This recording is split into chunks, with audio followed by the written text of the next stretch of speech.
This week, we take you on a dangerous and sobering journey to see firsthand what's happening on our southern border without the spin. We visited one of the busiest ports of entry for both legal and illegal traffic. It's the predominantly Hispanic city of Laredo, Texas. During our visit, one overarching theme emerged. Despite what you may think, they're bullish on border security. When it comes to what defines the border town of Laredo, Texas, Mayor Pete Saenz says it's their complex relationship with Mexico. Laredo is the #1 land port of the entire Americas. We do over $200 billion worth of trade here in our port of Laredo. There's a lot of foot traffic as well. People commute daily. They come, they shop, they work, they come visit family. There's no wall here, not even a fence. The only thing that separates two nations is the Rio Grande River. 17,000 pedestrians a day cross the river using the Gateway to America's bridge. When we tried it out, the Mexicans didn't even check passports or ID as we entered Nuevo Laredo, Mexico. Culturally, we're Hispanic primarily, and 95% Hispanic. We're very closely connected to Mexico. We're true Americans, but of course our culture is tied to the to Mexico, since we're here on the border, and we have family on the other side, in the Mexican side. With such close ties, you might be surprised to hear the prevailing view. On the U.S. side, we want a secured border. We definitely, we need that, frankly. We're one of the first proponents of that. Laredo Police Chief Claudio Trevino.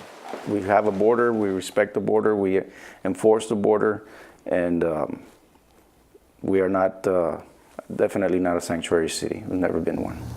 Like other U.S. border communities, Laredo has suffered the impact of human trafficking and Mexican drug cartels.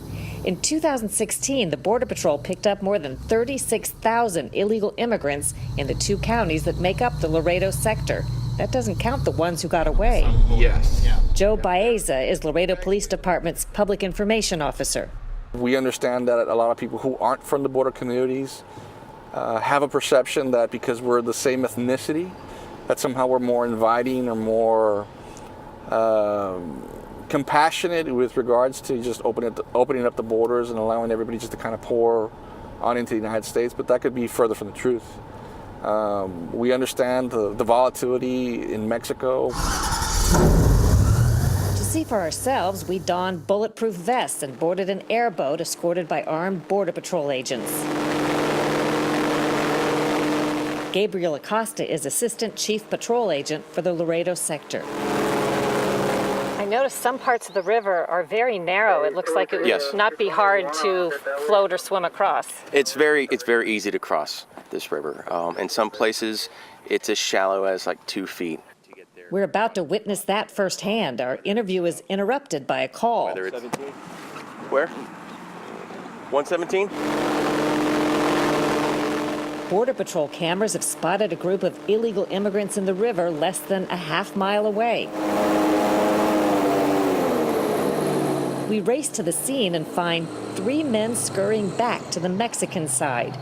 As soon as we started heading back downriver, that's when they realized, hey, boats are coming. Let's head back south.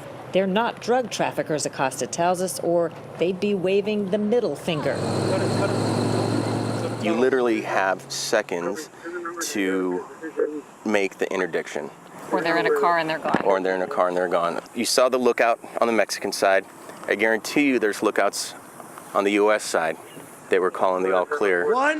As both a candidate and as president, Donald Trump has promised to stem the illegal traffic. We've got a border. The southern border is like a piece of Swiss cheese, and we'll talk about it. We will build the wall. Yes, we will build the wall. In Laredo, they credit the president's message with a new trend. What are the patterns you're noticing in 2017? We noticed a drop of at least 30% compared to this time last year here in this geographical area in the South Texas corridor. And then throughout the entire southwest border, we're looking at over 60% fewer apprehensions. That's pretty huge. It is. Do you attribute that in part to the idea they may have that they're not going to be able to stay, or that it will be more difficult? Absolutely. As soon as we're back on land, another call comes in.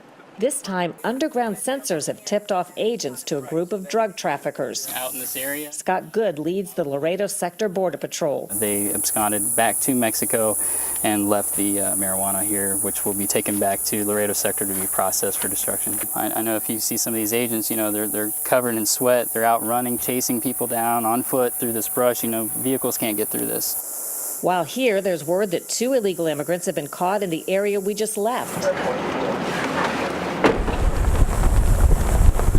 As dusk falls, we go on patrol around a 7-mile stretch of Laredo Sector. We locate the spot in thick vegetation by the river where agents think drug traffickers brought ashore the pot. The brush around the Rio Grande is full of well-worn paths that agents say has been used for illegal traffic for years. In this environment, it's not difficult for criminals to give Border Patrol the slip. Agents risk their lives tracking suspects on foot, sometimes alone, where they may come face to face with heavily armed cartel thugs. Smugglers don't care at all about human life. They're very callous. They see people as a commodity, just like the marijuana that they cross or the cocaine that they cross. Your bulletproof vest and the weapon you're carrying reminds us all these aren't all just nice people trying to enter. You also deal with a violent criminal element. We do. At times. We do on a daily basis.